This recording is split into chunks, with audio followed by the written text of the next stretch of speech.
Okay, today I am dealing with an insect problem. Now I don't know exactly what my insects are, but I know a couple. They're the little tiny itty bitty little black speck things that just fly in you and bite you and sting you. I don't know what they're doing. That's one issue I have. The other one is, it seems like they're just a general gnat, but they are everywhere in the lawn. It gets so bad when I'm mowing, especially. They're just flying up everywhere and going insane. So I got myself some indoor-outdoor 7.9% Bifenthrin. Let's take a look here at the label. And this is a thick label. Let me get the rest of it out here. It's a hefty label. But there's a couple instructions in here for just general use. But we are not using it for indoor use in this case. I'm using it for outdoor use, so I can skip past probably half of it until I get to the lawn and ornamentals. And you'll see a couple things, but one thing to note here is, come on, focus camera. There we go. Any insect mite population, wait, where was I? May contain individual insects that may develop resistance to a specific pesticide product used in consecutive generations to control these pests. That's an important thing to note when it comes to using a pesticide. It's the same thing that like Alan Haynes been telling you for years about things like fungus and mold and disease in your lawn. You can't just use the same thing over and over again, because then those diseases or whatever, fungus, whatever it may be, are going to become resistant. Similarly with weeds, but the good news is with weeds there's a huge variety of herbicides on the market available to us. So I am using Bifen this time, and I'll probably continue to use Bifen. I'm going to store this indoors so it doesn't freeze in the winter, but I will use this in conjunction with another insecticide as often as I need to. Speaking as often as I need to, how are we going to actually apply this? Let me see here. Okay, we're back on the lawn application rates. So the pest controlled is on the left column, and then the rate is on the right column.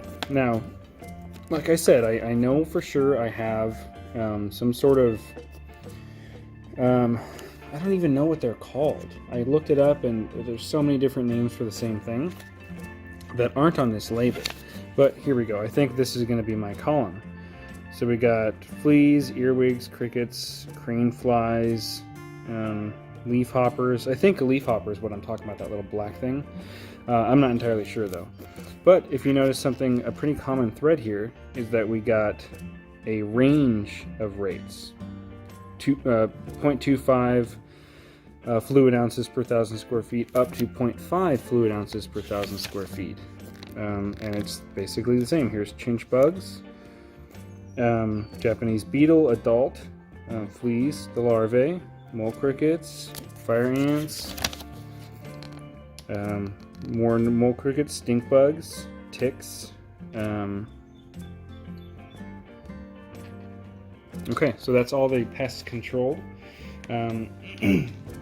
Now, since I don't see the pests I want to control on here, at least I don't think I do technically, well, then I'm going to do a general application. And I know that somebody's going to say that that's just dumb. If you don't see the insect on here, then why even try? Because, like I said, I don't know if they just call it something different than what I'm calling it. Yeah, because I know it's not armyworms, but it could be some sort of mite. I don't know. I don't know technically what this thing is.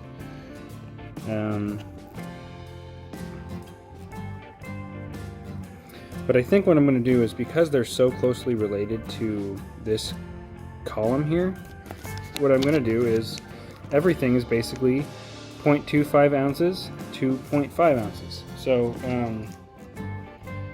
what I'm going to do here, so I'm just going to go with 0.5 ounces per 1,000 square feet, which means 0.5 ounces per gallon in my backpack sprayer. Because if you remember from my last video, I'm not good at calibrating this thing any more than a gallon per 1,000 square feet. And I am going to be doing low pressure here because I want this product to get in the ground where the bugs are living. They're not living in the grass. Sure, they're hanging out and partying in the grass, but they're living in the soil. So this thing has a handy dandy measuring on it. I'm going to put 2 ounces. Like I said, I'm doing 0.5 ounces. Yes, I'm doing ½ ounce per gallon, so I need 2 ounces total in this 4-gallon backpack sprayer to cover 4,000 square feet. Now, I think I'll be able to do that. Remember to wear your proper PPE. I'm only wearing it on this hand right now because I only have one glove. I don't know where the rest of my gloves went. But for now, I'm going to crack this bad boy open. Fill it up to 1 ounce. Dump it in. Fill it up to 1 ounce again.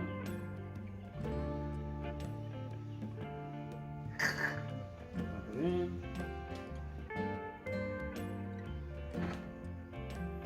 Okay, so now I have 2 ounces of the Bifenthrin in 2 gallons of water.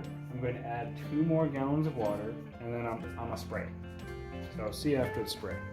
Okay, well, I still need training with this backpack sprayer because, I mean, look at this. I still have about 2 gallons left after spraying everything.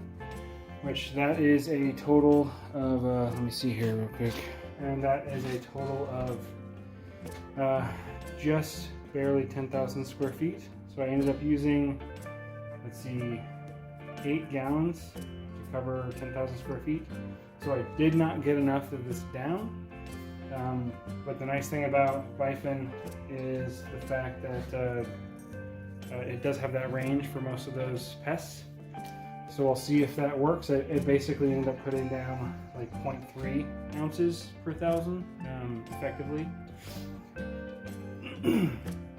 Sorry, it's not hot, but it's humid here in Nebraska right now. So yeah, definitely need to practice some more with this backpack sprayer, which is great because I love it. So I'm gonna keep using it, and I want to get used to it and, you know, get to know it a little bit better. Speaking of that, this thing broke. So I don't know how or why, but when I use the shower setting, which happens to be my favorite setting, now the hose inside sprays water out. It doesn't suck anything up.